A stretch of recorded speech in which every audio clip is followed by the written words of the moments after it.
Shalom, salam sejahtera bagi Bapak Ibu Saudara-saudara, anak-anak yang dikasihi oleh Tuhan Yesus Kristus. Berjumpa kembali bersama saya Pendeta Eka di dalam renungan firman Tuhan pada hari ini, hari Jumat 7 Juli 2023. Sukacita dan damai sejahtera dari Tuhan kiranya menyertai kehidupan kita sekalian. Puji nama Tuhan. Sampai pada pembacaan firman Tuhan hari ini, yakni kitab Injil Matius pasal yang ke-16. Kiranya firman Tuhan memberkati kita sekalian.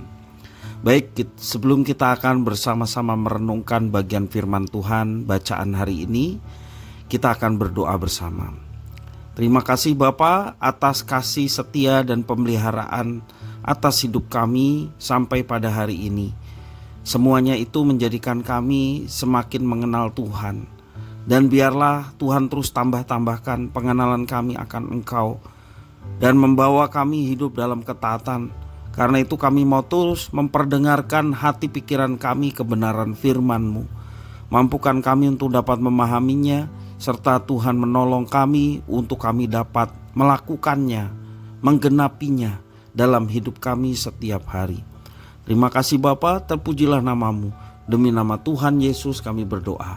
Haleluya. Amin. Bapak Ibu Saudara-saudara, saya akan membacakan ayat firman Tuhan dari Matius pasal 16 ini, ayat yang ke-21 sampai 28. Demikian firman Tuhan. Sejak waktu itu, Yesus mulai menyatakan kepada murid-muridnya bahwa ia harus pergi ke Yerusalem dan menanggung banyak penderitaan dari pihak tua-tua, imam-imam, kepala dan ahli-ahli Taurat, lalu dibunuh dan dibangkitkan pada hari ketiga. Tetapi Petrus menarik Yesus ke samping dan menegur dia, katanya, "Tuhan, kiranya Allah menjauhkan hal itu. Hal itu sekali-kali takkan menimpa engkau."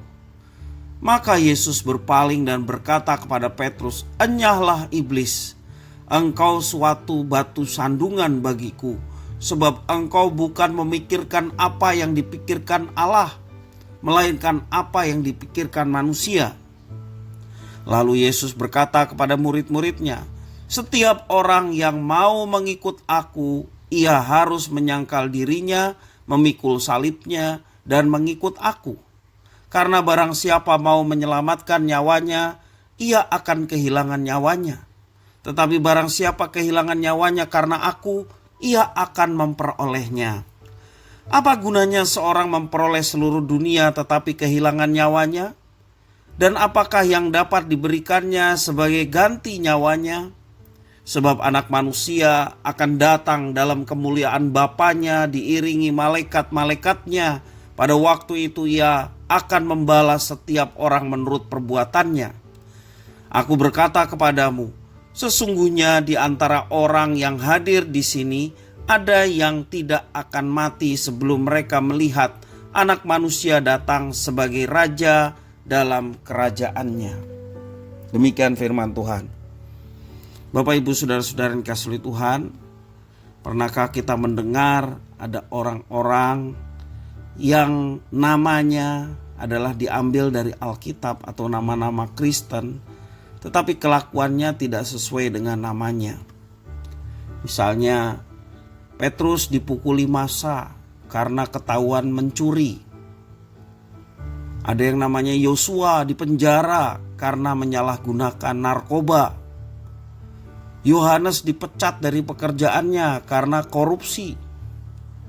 Yohana dikucilkan para tetangga setelah berhubungan gelap dengan suami orang lain dan terbongkar. Ada yang namanya Grace mengidap penyakit menular akibat bergaulan bebas. Bapak Ibu Saudara-saudara, apakah mereka ini adalah orang yang sedang memikul salib karena mereka sedang mengalami penderitaan? Banyak orang Kristen salah memahami mengenai pikul salib. Mereka berpikir bahwa apa yang dialami tersebut, yakni kesusahan dan penderitaan itu bagian pikul salib yang harus dijalani sebagai seorang Kristen. Namun tidaklah demikian pikul salib yang dimaksudkan oleh Tuhan Yesus.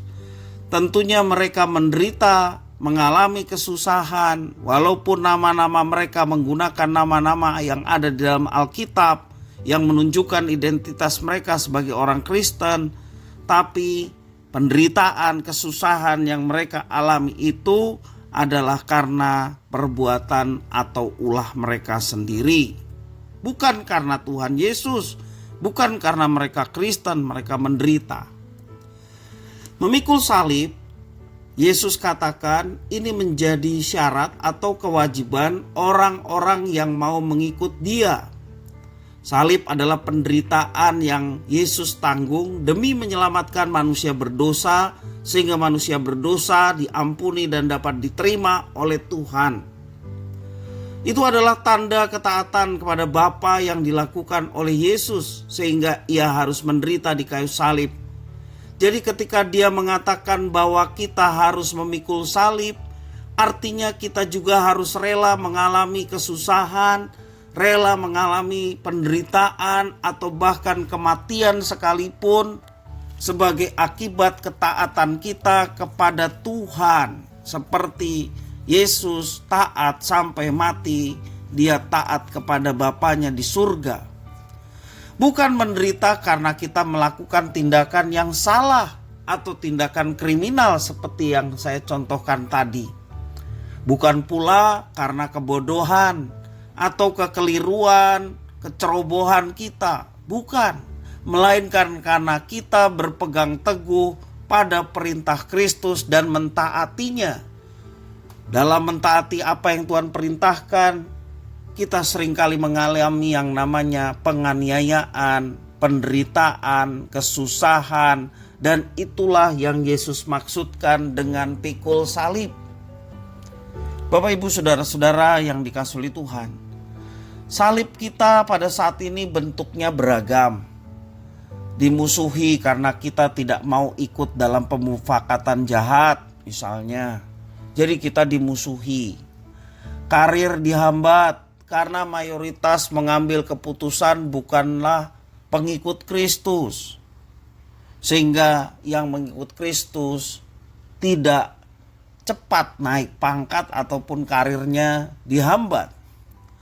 Kehilangan kenyamanan dan hak-hak tertentu karena kita percaya kepada Tuhan Yesus.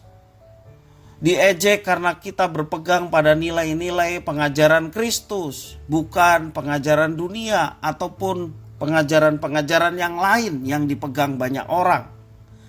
Memang menjadi pengikut Kristus itu tidak mudah. Maka Tuhan Yesus mengatakan dari mulanya, barang siapa mengikut aku, ia harus menyangkal diri, pikul salib dan mengikut aku. Yesus tidak pernah menjanjikan kalau kamu ikut aku, kamu akan lancar-lancar saja hidupnya, kamu akan sukses, kamu akan berhasil secara materi, menjadi orang yang kaya, tidak ada kesusahan, bahkan sakit penyakit tidak ada lagi. Bapak, Ibu, saudara-saudara, kalau ada yang menawarkan demikian, semua itu bohong, sebab Tuhan Yesus tidak pernah menyampaikan hal itu. Justru yang Yesus sampaikan adalah sesuatu yang secara manusia tidak mengenakan, tetapi dalam mengikut Tuhan banyak kali konsekuensi yang harus kita hadapi, tantangan yang harus kita hadapi. Itulah yang disebut pikul salib seperti yang Yesus katakan. Karena itu Bapak, Ibu, saudara-saudara, banyak orang enggan ikut Tuhan. Banyak orang menolak ikut Tuhan. Bahkan yang tadinya sudah ikut malah meninggalkan. Karena apa? Karena tidak tahan pikul salib. Bapak, Ibu, saudara-saudara yang dikasihi Tuhan, demikianlah yang dialami oleh setiap murid-muridnya atau anak-anaknya ketika kita konsisten untuk hidup dalam ketaatan akan perintahnya. Namun semua apa yang dialami tidak ada apa-apanya dibanding dengan kemuliaan yang Tuhan akan nyatakan bagi setiap anak-anaknya yang setia. tidak dapat dibandingkan dengan hidup kekal dan segala kebaikan yang disediakan Tuhan bagi setiap orang yang setia. Seperti Rasul Paulus mengatakan di dalam Roma pasal 8 ayat yang 18, sebab aku yakin bahwa penderitaan zaman sekarang ini tidak dapat dibandingkan dengan kemuliaan yang akan dinyatakan kepada kita. Mengalami kesusahan atau menderita karena mentaati Kristus bukanlah sebuah aib, tetapi itulah karunia Tuhan Allah yang berharga dan mulia bagi setiap orang yang mengikut Dia dengan setia. Kiranya firman Tuhan memberkati kita sekalian. Mari kita berdoa. Tuhan Allah Bapa di surga, terima kasih atas firman Tuhan. Mampukan kami untuk menjadi pelaku-pelaku firman. Biarlah hidup yang Tuhan telah anugerahkan, kami mau menjalaninya dengan ketaatan kepada Kristus sebagai junjungan kami, Tuhan dan Juru Selamat kami. Walaupun banyak tantangan seperti yang Engkau telah nubuatkan di dalam mengikut Kristus, bahkan kami turut memikul salib, tetapi biarlah itu menjadi bagian hidup kami dan kami menerimanya dengan sukacita oleh karena ada Tuhan yang menopang dan memampukan untuk kami memikulnya sampai akhir hayat kami. Terima kasih ya Tuhan atas firman-Mu, mampukan kami untuk melaksanakannya. Demi nama Tuhan Yesus kami berdoa. Haleluya. Amin.